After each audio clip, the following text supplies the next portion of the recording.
Hello friends, thanks so much for joining me here at Non-Toxic Home. As always, I'm coming at you from our Non-Toxic Home. This video is a continuation of our series, which will be linked to below all of the previous videos, in how I research everything. And so this topic today is in regards to why owners and CEOs may not be giving you accurate information. Are they lying? Are they just ignorant? Why can't they answer your questions? Because they are unable to answer my questions in most cases. Why is that? Okay, so a little bit of background here if you're new here. I am a canary in a coal mine, and in this toxic world. In this world, almost everything is toxic. However, if you see our previous video about chemicals and chemical labeling, and how chemicals are approved as safe, then you'll find that we have a serious problem on our hands here in this world in which we're living in.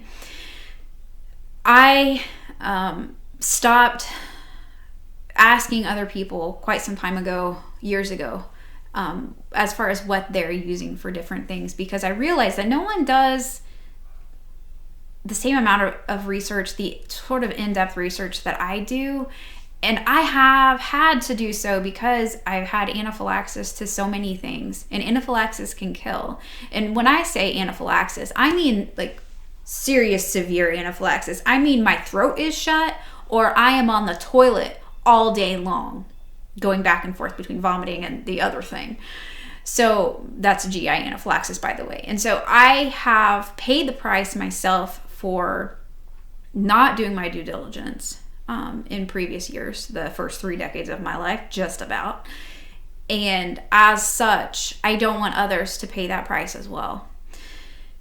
If I screw up and don't do my due diligence today in my research, then it could literally kill me. And so I have to be very careful and precise and analyze and exercise discernment above all when I am researching things. So I planned our healthy home, it was years. And everything I buy, I have to research the smithereens out of it, just about. And as a result, over the years, I've contacted tens of thousands of companies easily. Most I never hear back from ever again. Most I reach out to and I never hear anything from. Some of them I hear back from and they say, well, we'll forward this to whomever, and I never hear back from. Others, well, sometimes I end up with the issue escalated to the CEO or the owner, and depending on the size of the company. And that's with a fight. I have to fight for that to happen, to get to that level. Unfortunately, a lot of times when my query gets to that level, I still don't get the information that I need. And this isn't because of trade secret law, actually, but that I did discuss trade secret law in my video about chemicals. This is actually because the CEOs and the owners, they provide inaccurate information. Now, there are 3 options here. Number 1, they're lying. Or number 2, they're ignorant of the truth. Or number 3, they don't know. Well, it's kind of part of ignorance, but it's slightly different. They don't know, but they won't tell you that they don't know, and they won't tell you why they don't know. And I'm gonna tell you why they don't know in this video. So number 1, they could be lying, and this happens a lot to me, where there's such blatant, obvious lies. Come on, CEOs. You're supposed to be better than this. You're making bank. That you don't need to be lying. But of course, how do most CEOs get to where they're at? They lie. They step on people's throats. They hurt other people to get to that point. So let's just be honest here. This is a world in which we live in. We just have to be realistic and honest about the world in which we live in order to conduct accurate information to ascertain the truth about products or anything else. So they could be lying. They know that proper studies have not been conducted on a chemical. They know it hasn't been thoroughly researched, but they lie and say it's safe. And now some of them may not actually be lying. They may actually be ignorant of how science actually works. It seems like nobody remembers anything from 8th grade science class anymore. But for example, I have a video up on gaslighting. You can search for it on our website. I think it's up on our website, but it's definitely up on Odyssey if you search for gaslighting, in which I share about an experience a year or two ago in which a company tried to gaslight me regarding a client. And I still have a client, but there was great medical repercussion from the use of a chemical that was declared to be safe. And so I contacted the company and I said, look, this is what happened. I need more information than what's on the SDS. This is what happened to my clients. Can you please assist me with this matter? And, very professional, very grateful for their time. The response was gaslighting. Absolute gaslighting. They lied and they said, oh, it's 100% safe. Those symptoms cannot possibly be caused by our product. The product was a cherry wash and wax cleaner. And I can say that because there are multiple products on the market that have this name. Basically, it's not a trademark name. This product was used on an HVAC Puron leak. And even the SDS sheet says it's toxic. Wow. Yeah. So obviously they're lying sometimes. But sometimes they're ignorant. Sometimes CEOs and owners are ignorant. They don't know any better.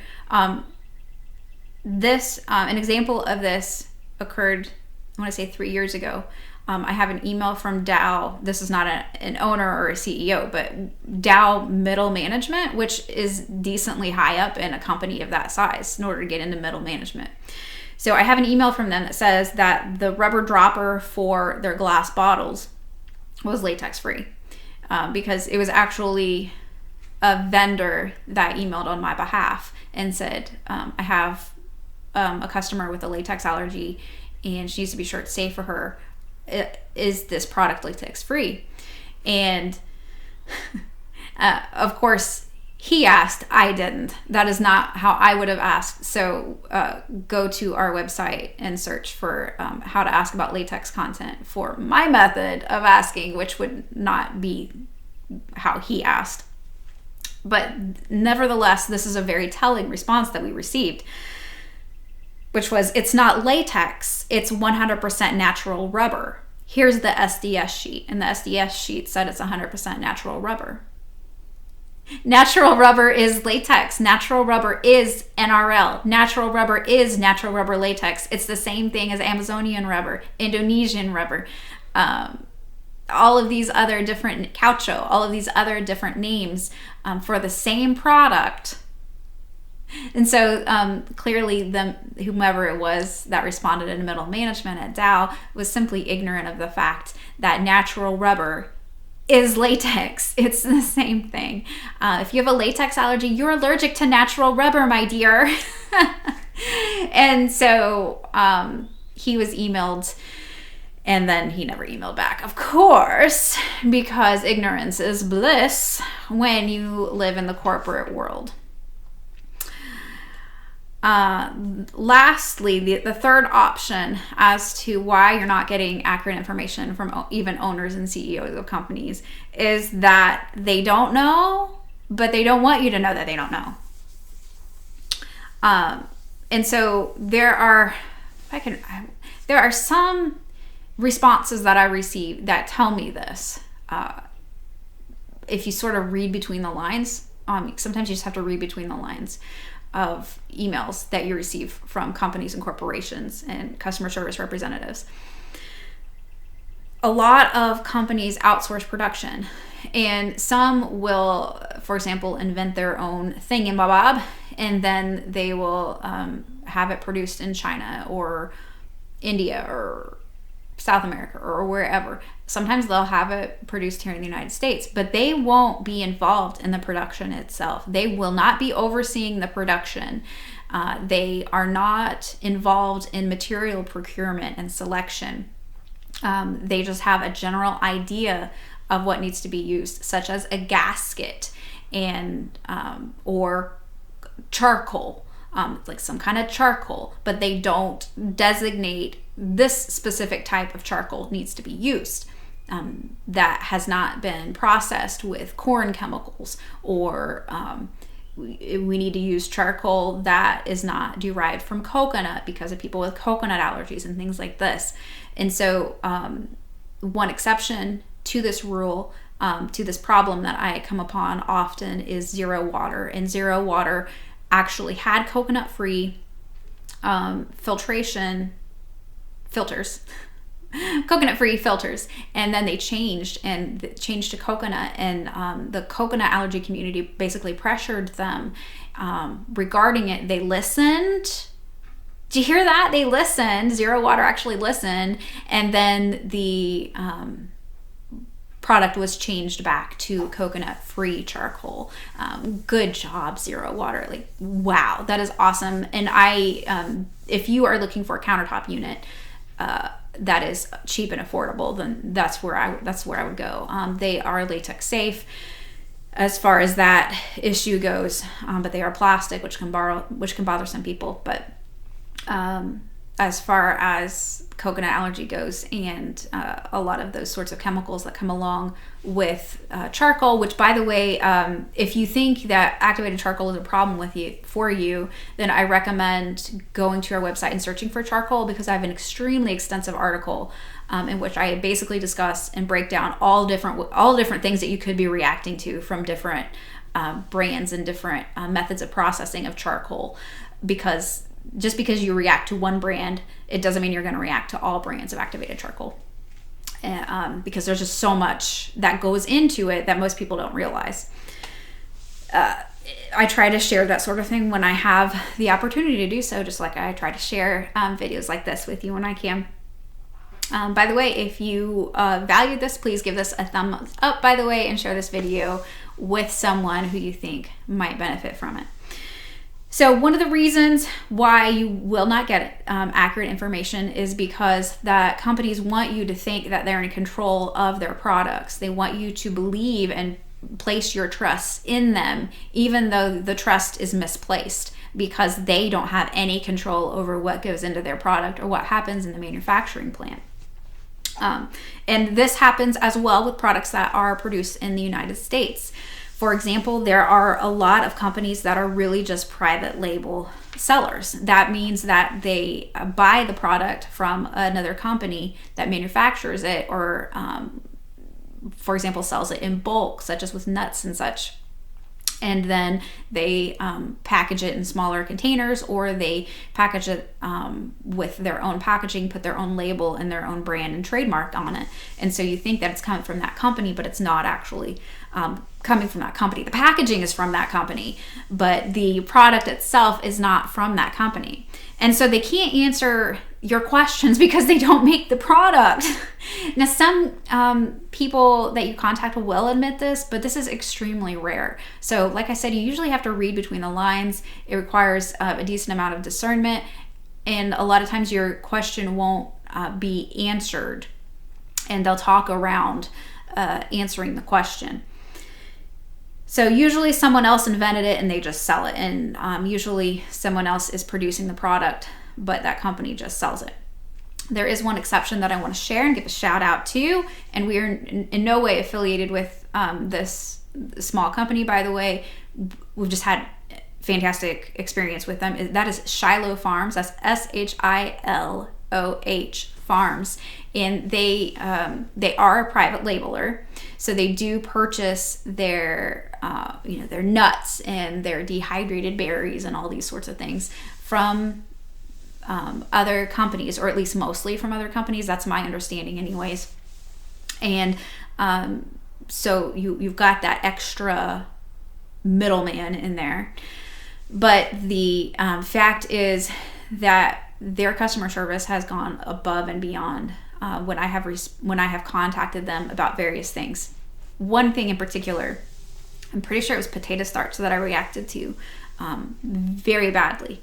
And so I contacted them, and you have to be careful when you're wording emails so that you don't scare people off, especially if you have a reaction, because most people, they'll have little lights going off and flashing lights and like, oh no, I might get sued. We might get sued. And so that legality issue tends to come into play in the stupid world in which we live in. And rather than actually addressing the issue, a lot of times they'll just ignore you and you won't get the information that you need. And so I was concerned that they had switched to latex gloves or something. And so I contacted them about the potato starch, and I said, I've tried all these other things and been fine and done really well, but I tried the potato starch and I had anaphylaxis, and I'm fine now, and I just want information. If you want me to sign something that says I do not hold you liable for anything ever, then I will gladly do so. I just need I'm just trying to figure out what caused my reaction and narrow it down to see if I can continue to buy from you or not, because I really want to buy from you because you're an awesome company. It's basically the gist of the email that I sent. And typically, this stupid world, people are so stupid. Typically, you have to keep your emails super short when you're contacting a company, because because people are just dumb. The people are just stupid. I'm serious. Like, they're just robots. And if you ask more than one question in an email, typically you can just forget about it. Like, either you won't get a response at all, or they won't answer either question, or they'll answer one but not the other. And so if you're contacting and asking questions, you really need to generally just ask one question at a time.